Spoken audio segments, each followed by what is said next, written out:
So बच्चों, आज मैं आपको गिफ्ट देने वाला हूं टोटल वाक्प्रचार और वाक्यात उपयोग करने का। आज आपण व्हिडिओमध्ये संपूर्ण 1 ते 100 पर्यंत महत्वाचे वाक्यात उपयोग करा आणि वाक्प्रचारांचा अर्थ समजून घेणार आहोत। सुरू करूया व्हिडिओला। बघा, पहिला जो याच्यात आहे ते आहे अंगात वीज संचारणं। अंगात वीज संचारणं म्हणजे काय? अचानक बळ येणं। जसं तुम्ही कांतारा मूवी पाहिला असेल, कांतारा मूवीमध्ये अचानक सो देशभक्तीपर गाणी ऐकून नागरिकांच्या अंगात पण वीज संचारते। कपाळाला हात लावणं म्हणजे हताश होणं, निराश होणं।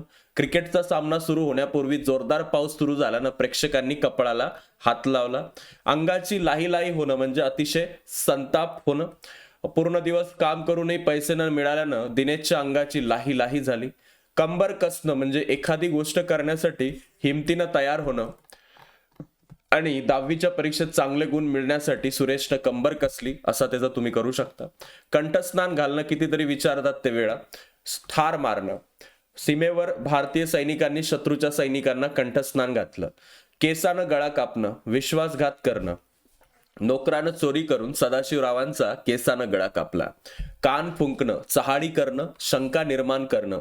एकमेकांचे कान फुंकल्यानं कुटुंबात वाद निर्माण होतात। सो अंग चोरून काम करणं, फारच थोडं काम करणं। अंग चोरून काम करणं ही आळशी लोकांची सवय आहे। अंगवळणी पडणं म्हणजे सवय होणं। सकाळी व्यायाम करणं, भरतच्या अंगवळणी पडलं। कपाळमोक्ष होणं म्हणजे मृत्यू ओढावणं। अपघात झाल्यानं राकेशचा कपाळमोक्ष झाला। काढता पाय घेणं, परिस्थिती पाहून निघून जाणं। वाद होणार हे लक्षात येताच राजेशनं काढता पाय घेतला। कान टोचणं, चूक लक्षात आणून देणं। मोबाईल खेळल्यामुळं वडिलांनी मानसीचे कान टोचले। कान उपटणं, कळक शब्दात समजावणं। दंगा केल्यामुळं मुख्याध्यापकांनी दिनेशचे कान उपटले। कानावर घालणं, लक्षात आणून देणं। शिक्षकांनी बाब पालकांच्या मनावर म्हणजे कानावर घातली। खांद्याला खांदा भिडवणं, एकत्र काम करणं। स्त्री पुरुष खांद्याला खांदा भिडवून काम करतात, काही करू शकता तुम्ही याच्यात, तुमच्याकडे खूप व्हेरिएशन्स आहेत। गळ्यात गळा घालणं, खूप पक्की मैत्री असणं। दोघी मैत्रिणी नेहमी गळ्यात घालून फिरतात। चेहरा खुलणं, आनंद होणं। चांगली बातमी ऐकून तिचा चेहरा खुलला। चेहरा पडणं, दुःखी होणं। अपयशामुळे त्यांचा चेहरा पडला। छातीत धडधडणं, भीती वाटणं। सिंह पाहून छातीत धडधडलं। जिभेला हाड नसणं, वाटेल ते बोलणं। रागात माणूस जिभेला हाड नसल्यासारखा बोलतो। जीव की प्राण, खूप प्रिय असणं। देश प्रत्येक नागरिकाला जीव की प्राण असतो। डोक्यावर खापर फोडणं, निरपराधाला दोष देणं। निरपराधांच्या डोक्यावर खुनाचे खापर फोडले गेले। डोळा असणं, लक्ष असणं। सीमेवर जवानांचा डोळा असतो। डोळा लागणं, झोप लागणं। कामामुळे थकून लगेच डोळा लागला। डोळे उघडणं, अद्दल घडणं। अपयशानं त्याचे डोळे उघडले। डोळे झाक करणं, दुर्लक्ष करणं। तो स्वतःच्या चुका डोळे झाक करतो। डोळे निवणं, समाधान होणं। देवदर्शनानं वारकऱ्यांचे डोळे निवले। डोळे पांढरे होणं, प्रचंड भीती वाटणं। अपघात पाहून डोळे पांढरे झाले। डोळ्यात धूळ फेकणं, फसवणूक करणं। त्याने भावाच्या डोळ्यात धूळ फेकली। डोळे विस्फारणं, आश्चर्यानं पाहणं। सचिनला पाहून चाहत्यांचे डोळे विस्फारले। डोळे मिटणं, मरण पावणं। शहीद आनंदानं डोळे मिटले शहीदानं। त्यानंतर डोळे वटारणं, रागानं पाहणं। गुरुजींनी मुलाकडे डोळे वटारले। तोंड देणं म्हणजे सामना करणं। ओके, तर याच्यामध्ये संकटाला धैर्यानं तोंड द्यावं लागतं। तोंड काळं करणं, गाव सोडून जाणं। चोरीमुळं त्यानं गाव काळं केलं। तोंडचे पाणी पडणं, फार घाबरणं। अवघड पेपर पाहून तोंडचं पाणी पडालं। तोंड घशी पडणं, खोटं उघड होणं। खोटं बोलल्यामुळं ती तोंड घशी पडली। त्यानंतर तळपायाची आग मस्तकात जाणं, खूप राग येणं। खोटेपणामुळं त्याची तळपायाची आग मस्तकात गेली। तोंडात बोट घालणं म्हणजे आश्चर्य वाटणं। यश ऐकून तोंडात बोट घातलं, ते कोणाचं यश असू शकतं। तोंडाला तोंड देणं म्हणजे भांडण करणं, भांडणं। दारू पिलेल्या तोंडावर तोंड देऊ नये। तोंडाला पाणी सुटणं, हाव निर्माण होणं। गुलाबजामुन पाहून तोंडाला पाणी सुटलं। तोंडाला कुलूप घालणं, गप्प बसणं। वादात एकानं तोंडाला कुलूप घातलं। दात ओठ खाणं, चीड व्यक्त करणं म्हणजे अपमानानं तो दात ओठ खातं। दात विचकणं म्हणजे निर्लज्जपणे हसणं। अपघात पाहून तो दात विकत होता. नवल वाटणं, आश्चर्य वाटणं, नवीन सायकल पाहून नवल वाटलं. नाक खुपसणं, गरज नसताना हस्तक्षेप करणं, त्याच्या सवयीमुळं हसू आलं. नाक कापणं, अपमान करणं, नापास झाल्यानं नाक कापलं गेलं. नाक मुरडणं, नापसंती दाखवणं, ड्रेस न आवडल्यानं नाक मुरडलं. नाकी नऊ येणं, फार त्रास होणं, महागाईमुळं नाकी नऊ येतात. नाक घासणं, लाचार होऊन माफी मागणं, त्याला सर्वांसमोर नाक घासावं लागलं. नजर चुकवणं म्हणजे गुपचूप निघून जाणं, चोर पोलिसांची नजर चुकून पळाले. कापरे सुटणं, घाबरून थरथरणं, वाघ पाहून कापरं सुटलं. किरकिर करणं, सतत तक्रार करणं, मजूर पगारासाठी किरकिर करतात. खपणं म्हणजे कष्ट करणं, दिवसभर शेतकरी दिवसभर खपतात.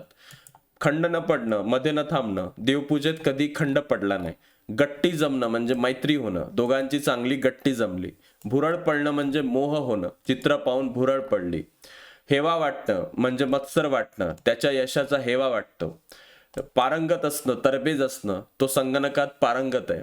त्यानंतर डोक्यात वीज चमकणं म्हणजे पटकन समजणं, अचानक उत्तर सुचलं. धडपड करणं म्हणजे खूप कष्ट करणं, पोटासाठी जे मजूर असतात ते धडपड करतात. धन्य होणे म्हणजे कृतार्थ होणं, मुलाच्या यशानं आई धन्य झाली.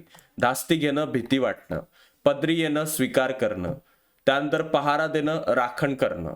प्रत्यय येणं म्हणजे प्रचिती येणं. प्रभावित होणं म्हणजे छाप पडणं. त्यानंतर भान ठेवणं म्हणजे जाणीव ठेवणं. गुडघे टेकणं म्हणजे शरण येणं. कसब दाखवणं म्हणजे कौशल्य दाखवणं, खेळाडू कसब दाखवतो. धूम ठोकणं म्हणजे पळून जाणं, चोरांनी धूम ठोकली. प्रतीक्षा करणं म्हणजे वाट पाहणं, बसची प्रतीक्षा केली, त्या बसची प्रतीक्षा केली. कटाक्षानं टाळणं म्हणजे आवर्जून टाळणं, मंदिरात बोलणं टाळावं. आत्मसात करणं म्हणजे शिकणं, नवीन कला आत्मसात करावी. लाडीगोडी लावणं म्हणजे खुश करणं, मुलगा आईची लाडीगोडी लावतो. पोटाशी धरणं म्हणजे माया करणं. हात देणं म्हणजे मदत करणं. हातातोंडाशी गाठ पडणं म्हणजे जेमतेम मिळणं. मांडीवर घेणं म्हणजे दत्तक घेणं. हात विचकणं म्हणजे निर्लज्जपणे हसणं. पाय मोकळे करणं म्हणजे फिरायला जाणं. पोटात ठेवणं म्हणजे गुपित ठेवणं. अंगावर शहारे येणं म्हणजे खूप घाबरणं. अंगावर मुठभर मांस चढणं म्हणजे धन्यता वाटणं. त्यानंतर अंतर देणं म्हणजे सोडून देणं. त्यानंतर अग्निप्रवेश करणं म्हणजे सती जाणं. अन्नाद मोतात मोताद होणं म्हणजे गरिबीत राहणं. त्यानंतर अस्मान ठेंगणे होणं म्हणजे गर्व वाढणं. आसन डगमगणं म्हणजे सत्ता ढळणं. अधीर होणं म्हणजे उत्सुक होणं. आईला भेटायला अधीर झाला, कोण? आता तो कोणी व्यक्ती असू शकतो. ओके. त्यानंतर अवहेलना करणं म्हणजे अपमानित करणं. उचल बांगडी करणं म्हणजे हाकलून देणं. डाळ न शिजणं म्हणजे उपाय न चालणं. त्यानंतर अभिमान वाटणं म्हणजे गर्व वाटणं. आण घेणं म्हणजे शपथ घेणं. त्यानंतर कुंपणानं शेत खाणं म्हणजे व्यवस्थापकानं कुंपणानं शेत खाल्लं. अभिवादन करणं म्हणजे नमस्कार करणं. त्यानंतर अंत होणं म्हणजे मृत्यू होणं. रक्ताचं पाणी करणं म्हणजे अतिश्रम करणं. त्यानंतर साक्षर होणं म्हणजे लिहिता वाचता येणं. आणि दिवस पालटणं म्हणजे परिस्थिती बदलणं. पोरका होणं म्हणजे अनाथ होणं. त्यानंतर स्मितीत होणं म्हणजे थक्क होणं. दुरावत जाणं म्हणजे दूर जाणं. हाड खिळखिळी करणं म्हणजे खूप मार देणं. पाय घसरणं म्हणजे मोहात फसणं. हिंद केसरी होणं म्हणजे सर्वोच्च यश मिळवणं. आणि कस लावणं, पूर्ण ताकद लावणं आणि प्रभाव टाकणं म्हणजे परिणाम होणं. अशा प्रकारे आपण महत्वाच्या 100 ते 108 जे काही महत्वाचे वाक्प्रचार आहेत किंवा वाक्यात उपयोग करणं आहेत याची जे आहे डिटेलमध्ये हे घेतली, रिव्हिजन घेतली. वायसेट नावाची एक परीक्षा तुमच्यासाठी आहे, येत्या 18 जानेवारीला ती होणार आहे. सोबतच तुम्हाला टॉपर्स बॅच बद्दलही माहिती असेल की बॅच सध्या लाईव्ह आहे. तुम्ही जर परचेस केली तर 999 रुपयामध्ये तुमच्यासाठी ही बॅच उपलब्ध आहे. So thank you so much. अवघ्या 10 मिनिटामध्ये आपण जवळपास 100 वाक्प्रचार आणि वाक्यात उपयोग करा यांचा जो आहे तो विचार केलाय. यामध्ये तुम्हाला अजून कोणते नवीन जर पाहिजे असतील, त्याचा पार्ट 2 पाहिजे असेल तर नक्की कमेंट बॉक्समध्ये सांगायचा. पार्ट 2 पण आपण तुमच्यासाठी घेऊन येऊ, कारण एवढ्या कमी वेळामध्ये तुम्हाला एवढे सगळे कोणीच सांगणार नाही. याच्यासाठी 1 तास तरी लावतील पूर्ण समजून सांगण्यासाठी, पण तुमचा वेळ न जावा, परीक्षेचा काळ आहे या दृष्टिकोनातून आपण हे अतिशय कमी वेळामध्ये एवढं मोठं सेशन घेतलंय.